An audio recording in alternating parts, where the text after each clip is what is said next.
Got my grains together. Let's brew some beer, shall we? Today I'm going to be brewing up a beer called Ed Kolsch. This is my first go at it. I've never done a true Kolsch before. I've done cheater Kolsch. But this will be my first true Kolsch for I'll be using the stasis fermentation control to be able to control my temperature. So looking forward to that. This ought to be pretty cool. Got all my grains together. Got 16 pounds of Pilsner, 1 pound of white wheat, and half an ounce of rice hulls, and half ounce. 8 ounces of rice hulls and 8 ounces of Victory. The hops I'm going to be using in this is Progress, UK Progress for 60 minutes. We're going to do Willamette for 30 minutes, and we're going to do Palisade in Flame Out. I'm going to be fermenting this out with the Kolsch style ale from Loudmade. So let's get some water together, shall we?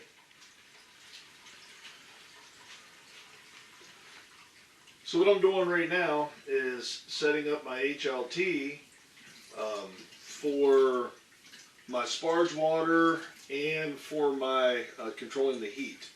So I like to put 15 gallons in here, and then when I go to do my sparge, I can pull my sparge water from this. So as soon as I get 15 gallons, I'm going to go ahead and shut my water off, which is filtered, and I'm going to start putting in, I need 6.625 gallons of water for mashing. I'll put that in the boil kettle, and once I get this up to temperature, which she's already starting to heat up some, I'm going to start recirculating that so that it recirculates the water real nice, and then I'll start heating up my strike water over here. Bit of an update. I got my HLT set up to about 165. That's good. It'll sit there until I'm ready to start circulating my mash. Now I turned the heat on for the boil kettle. I've got my a little better than 6.5 gallons of strike water in here. Got my pump hooked up so that as soon as I get up to the temperature that I want, which I'll use this dial for, we'll transfer out of the boil kettle and into the mash tun. Like I said, we're already set up. So, also, I ran a test on the stasis. I went ahead and set it up. I ran the glycol through the chiller. I've got the fermenter sitting there with that's got a bunch of sanitizer in it. So I'm good to go. Like, pretty decent shape. So one of the nice things is this right now is at groundwater temperature. It's at 53.7 degrees. So when I pull all of this sanitizer out of that, I don't really have to take this down as far as I normally would. So that's kind of cool. So I'll be pulling it out of the boil kettle and going right into the fermenter. So that'll all be done with pumps. Alright, we are well on our way. Let's talk about the Ed Kolsch. So there is a story behind this beer. It's going to be, hopefully, hopefully the beer turns out. Like I said, this is the first time I'm doing this because I'm going to be using this Blickman with the stasis so that I can control the fermentation temperature. But that's not what really makes this beer special. So let's get into it. So today we're going to be doing Ed Kolsch. Okay? So Ed Kolsch consists of 16 pounds of Pilsner,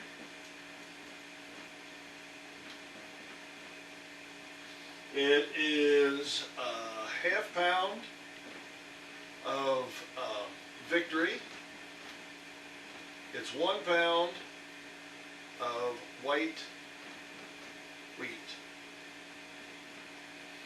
And then we also have a ½ pound of rice hulls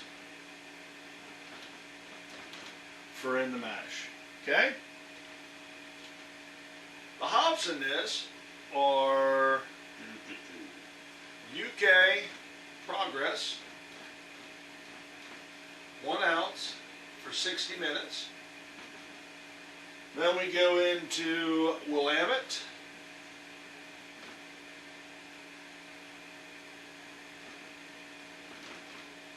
and this is 1 ounce for 30 minutes.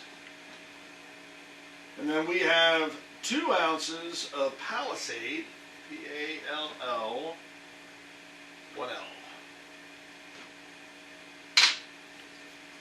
me rewrite that one.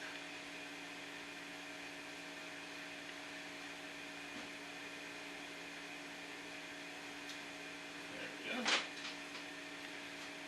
I'll say P-A-L-I-S-A-D-E, 2 ounces for Whirlpool. All right. Our boil volume we'll put here. We're pre-boil gravity. We're going to put the original gravity, and we're going to put the final gravity. We're going to put today's date, which I believe is the 20th. Yeah, 3/20/22. And then the yeast is Kolsch yeast.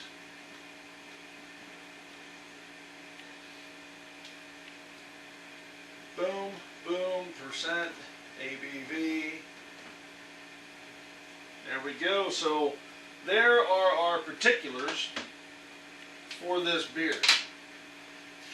So the story behind this beer is, so Ed Kolsch is, the beer is being brewed in honor of a good friend and co-worker of mine. He passed away at the beginning of the year from COVID.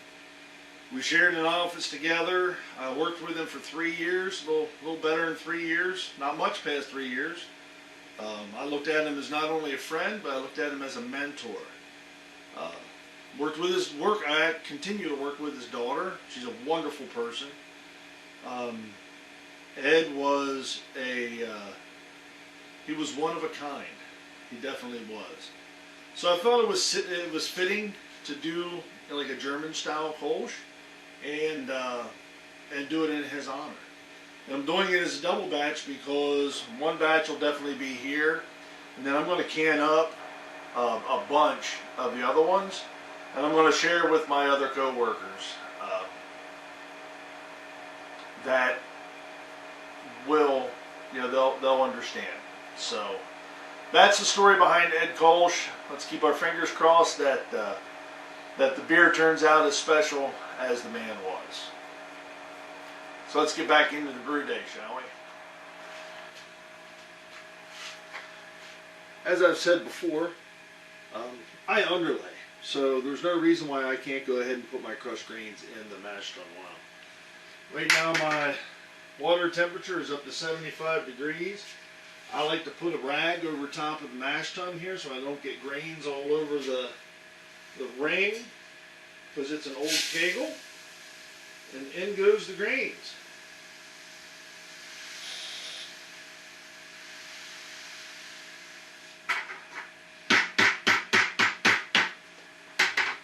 Grains are in. Let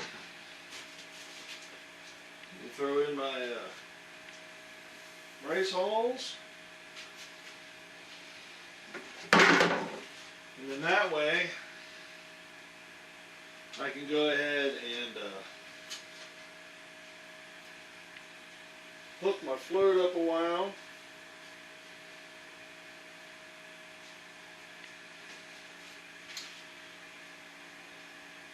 And the spar jar for the inside. Now I'm transferring my water from the from the boil kettle into the mash tun. Now I'm going under the grains So this is known as underlaying. So I'm pulling the water out of the mash tun, going into the riptide, out of the riptide, into the grains. So we're going to pull all of this out, and once it gets up so high, I'll be able to flip my heat back on, because what I'll do then is hook my hoses up so that I can get ready to do the circulation for the mash. So we are, for all intents and purposes, mashing, circulating. So right now, I have the element on and the HLT, and I'm just circulating that water to keep that a constant temperature. Right now I have it set at 154, but the temperature is actually 156, so I held a good bit of temperature from when I shut it off to move it over. So 165 was a really good number to run that to, so I'll keep that in mind. I'm also coming out of the mash tun, down the riptide, and up into the Herms coil. Going through the Herms coil, coming out of the Herms coil, and going back into the mash tun, so that we have a constant flow of wort throughout the mashing process. So I have my mash temperature set to 152. It is currently just about 150. It's between 149 and 150. And my HLT, I have my temperature set at 154. Like I said, it's still sitting at 156, so that element hasn't come on yet. So here pretty soon, I can go ahead and start my clock saying that we are officially in the mash. So what I'm doing right now is starting to run some of my sparge water over into the mash tun. I'm going to get a good bit in here, get a nice bed on it, just about where I want it to be. I can cut this back a little bit. So we are currently sparging. So what I'm trying to do right now is kind of match my water volume in and my water volume out. That is a nice gold color right now. That should clear up nicely. I've already pulled almost 2 gallons over. So I'm going to be pulling just about 10 gallons out of the HLT, which I have heating back up again. Yeah. And I want to keep a nice, there we go. I want to keep a nice bed of water on top of this grain bed. There we go. It's looking good. So, I got my foam tap ready. I've got all of my wort gathered in the boil kettle.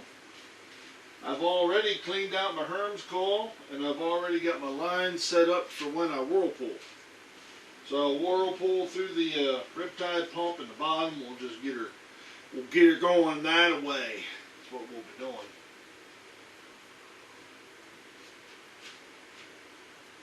So my boil volume is a little bit high.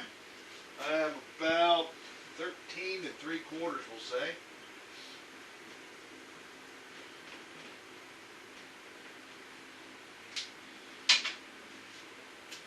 So I got a little bit more in there than I had wanted, but I wanted to pull as much out of this mash tun as I could. I'll get to cleaning that out here in a minute. But what I wanted to do, give this a quick stir again, is I want to check my pre-boil gravity.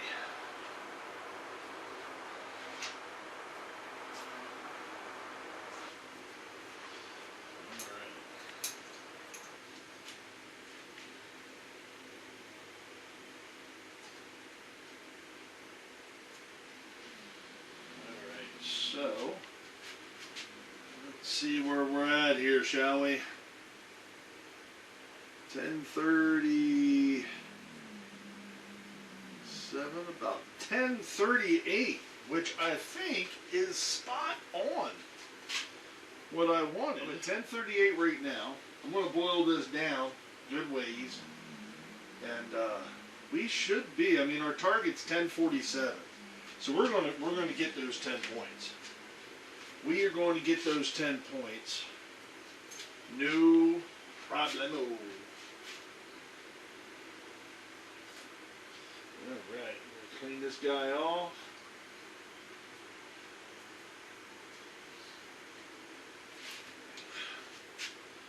So now,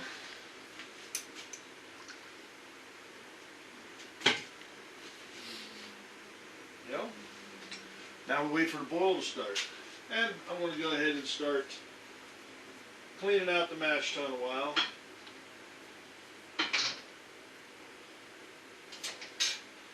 I'm going to probably have to boil this thing pretty hard, pretty aggressive. Yeah, it is what it is.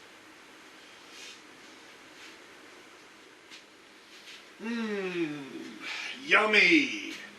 So what I did was, I let this boil for about a half hour because I had a bit more than I needed.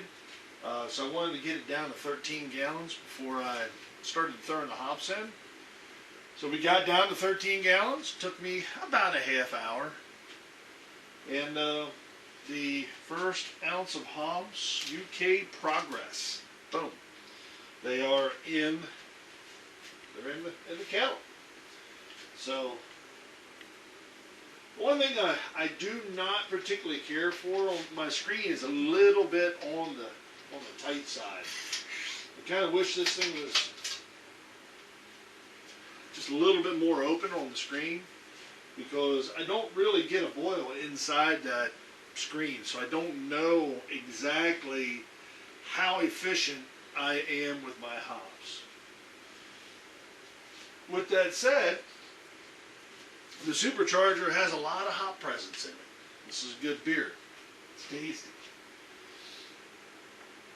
So, yeah, I mean, probably the best thing for me to do is to really test it out, is to brew the two beers, like try to be exact on what I'm doing. Door just opened a little bit. And see if I can compare the two. So, there you have it. We're in the boil. Oh.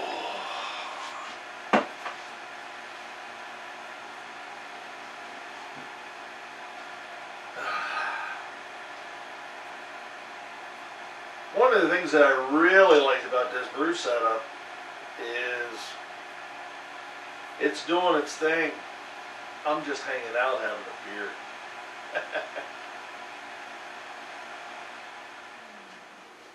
So I'm going to go ahead and start dipping some of this out. I get a bucket right up next to the mash tun, and I get my handy dandy little scoop, and simply start scooping it out.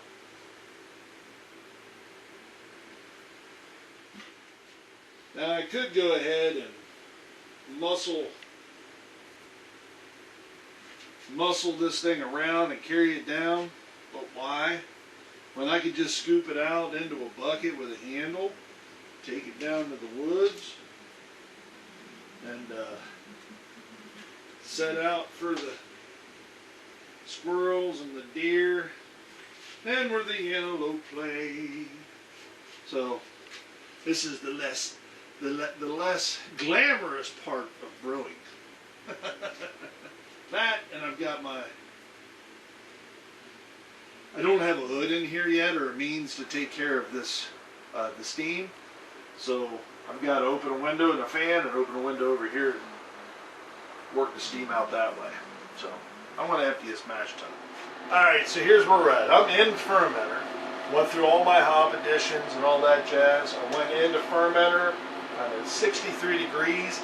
The stasis is taking this down to the fermentation temperature that I want, which is 60 degrees. Hit my numbers pretty good. I'm probably about 10 and a half, 11 gallons at 1050. My target was 1047. Pitch my yeast. It's a 4-hour brew day. I got to do a little bit of cleaning up yet. Neighbor came over, had a couple beers. I'm stoked. I'm very happy on how all this turned out. So we'll see how the stasis does, and we'll see how this Blickman does. So I'm stoked. I really am stoked. This has been a great brew day. Man, this has been cool. It's running. It's so cool.